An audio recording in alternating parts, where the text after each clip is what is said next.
Hey, this is Emily. Welcome to our first weekly check-in call for Holy Chow.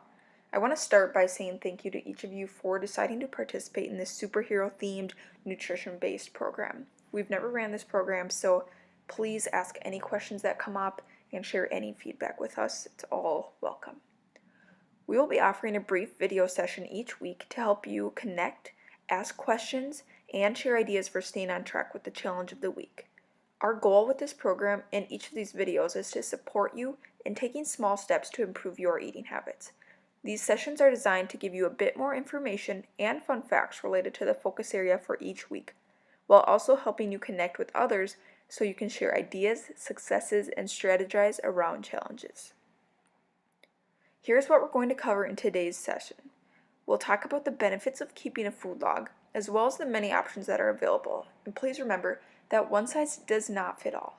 We'll also talk about how to identify patterns in your log, as well as how to set specific, measurable, achievable, realistic, time-based goals, which are also known as SMART goals. A food log is a great tool to help you improve your food choices and eating habits. How many times do you grab something to eat during the day without really thinking about it? Food is often readily available in our culture, whether from the candy dish, refrigerator, vending machine, or drive-through window.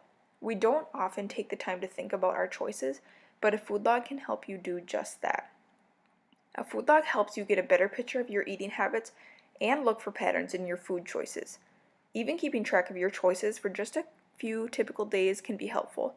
You might notice that you are lacking a particular food group, getting too much of another, or that there are certain foods you reach for at a particular time of the day or due to certain emotions. Challenge yourself to let your log be just a data collection tool at first. Don't judge the patterns you notice.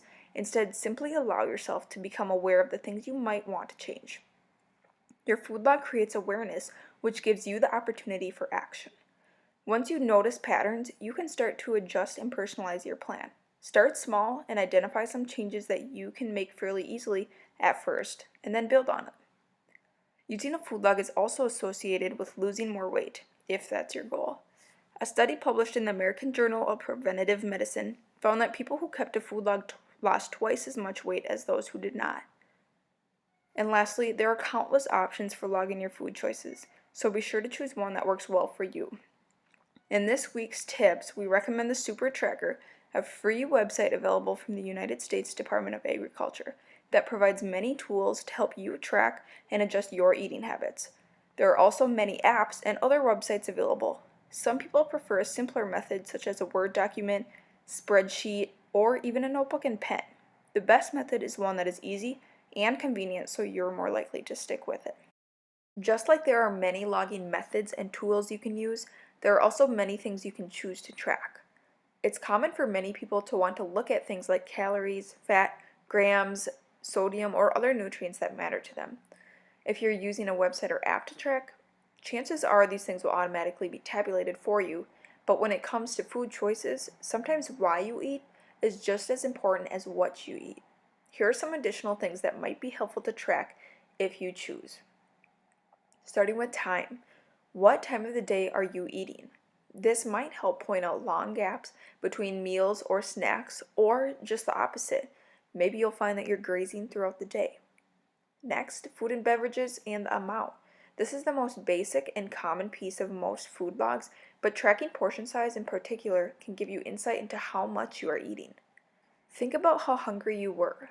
One method is to rate your hunger on a scale from 1 to 10, where 1 is too hungry to care what or how much you eat, and 10 is painfully stuffed. Ideally, it's best to eat around a 3 when you're hungry and your stomach is growling, and stop at about a 5 when you are satisfied but comfortable. Think about how you felt. Were you stressed, happy, sad, or rushed? Where were you? At home, work, school, a restaurant, or a social event? Think about who you were with. And lastly, think about any symptoms, if applicable. This may be helpful if you are trying to pinpoint any food intolerance. As you get started with your food log, challenge yourself to log for just a few typical days at first. If possible, try to capture a couple of work days and 1 or 2 non-work days just to help you see the difference. Once you have a few days of logging behind you, take a look back and see what you notice. For example, when did you eat? Are there certain times of day when you tend to eat more or less? Are you seeing large gaps between meals and snacks that lead you to overeat later on? What types of foods did you eat? Are you choosing nutritious foods, or is there some room for improvement? Next, thinking about what connections did you see between moods and foods. For example, do you notice that you choose less nutritious foods if you're feeling stressed? And lastly, were there any connections between where you ate or who you were with that influenced your food choices? Environment can greatly affect our behaviors. For example, perhaps you pack a healthy lunch for work and make good choices all day because you planned well, but then struggle when you get home. Or you might notice that the people around you either help or hinder your eating habits. Once you have identified some of the patterns in your food choices, you can start to create a plan for making changes. It's easy to say that you want to make healthier food choices, but that goal is not specific. That's where SMART goals can help. Let's look at each part. Starting with specific. A goal needs to be as specific as possible so you can work towards it and achieve it. What exactly do you want to achieve and how? Why do you want to do it? Next is measurable. It is important to track your progress to know if you are hitting your target or not, so make your goal measurable. This may also help you feel motivated to keep going and take the next step. Then there's achievable. Your goal should be something that is achievable and inspiring enough that it motivates you to succeed. If you've never run before, setting a goal to run a marathon in a month is not achievable, and overhauling your entire eating plan all at one time probably isn't either. Think of what you need to do to put yourself in a position for success. Next is realistic. Be honest with yourself. Ask yourself, do I have the ability and commitment to achieve this goal? And lastly is time-based. Set a target date to complete your goal to help you stay on track and be prepared to take the next step. If you are just getting started, consider making your goal a small step. You might even want to make the next step so small you know you can do it. Here are some examples of SMART goals.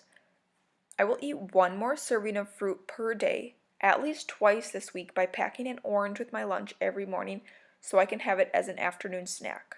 Another example would be when I go grocery shopping this week, I will buy baby carrots and portion them into individual servings so I can easily grab one from the refrigerator when I'm hungry. Lastly, we're going to just touch base on a few discussion topics. So please feel free to ask any questions or share your thoughts on the following questions. What logging method is working best for you? Are you using the super tracker, or is there another method that you prefer? And secondly, what patterns have you noticed in your food log so far? So please take a minute to think about those discussion questions, think about how the week's been going so far, if you've made any small changes, and then please email me your responses. I would greatly appreciate hearing from you. We hope you find this information will help you achieve your healthy eating goals. Please don't hesitate to reach out to us this week if you have questions, comments, or more information. Watch for the next challenge via email early next week.